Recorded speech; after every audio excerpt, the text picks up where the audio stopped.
નમસ્કાર દર્શક મિત્રો, હું છું રૂપલ લુણીચિયા. સંપૂર્ણ ન્યૂઝમાં આપનું સ્વાગત છે. છેલ્લા એક સપ્તાહથી અંબાજી પંથકમાં રીંછ દેખાતા લોકોમાં ભયનો માહોલ જોવા મળી રહ્યો છે. પ્રથમ 2 દિવસ એકાંત શક્તિપીઠ વિસ્તારમાં, ત્યારબાદ 3 દિવસ હોસ્પિટલ કેમ્પસ અને હવે છેલ્લા 2 દિવસથી ગબ્બર રોડ પર ગબ્બર પંથકના રબારી ગોળિયાના લોકોની આ રીંછે ઊંઘ હરામ કરી છે. અહીંયા રબારી લોકોના ભરચક વિસ્તાર છે અને ઘરે નાના બાળકો અને મહિલાઓ રહેતી હોય છે. ત્યારે આ રીંછ 2 દિવસથી ઘર આંગણે જતા સ્થાનિક લોકોમાં ડરમાં સતત વધારો થયો છે.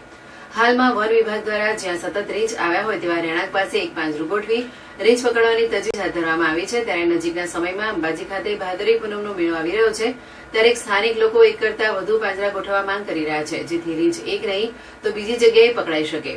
હાલમાં સતત રીંછના આટાફેરાને લઈ રબારી સમાજના લોકોની ઊંઘ હરામ કરી નાખી છે. જે લોકો ઘરની બહાર ઊંઘતા હતા તેઓને હવે ફરજિયાત ઘરમાં સૂવું પડી રહ્યું છે.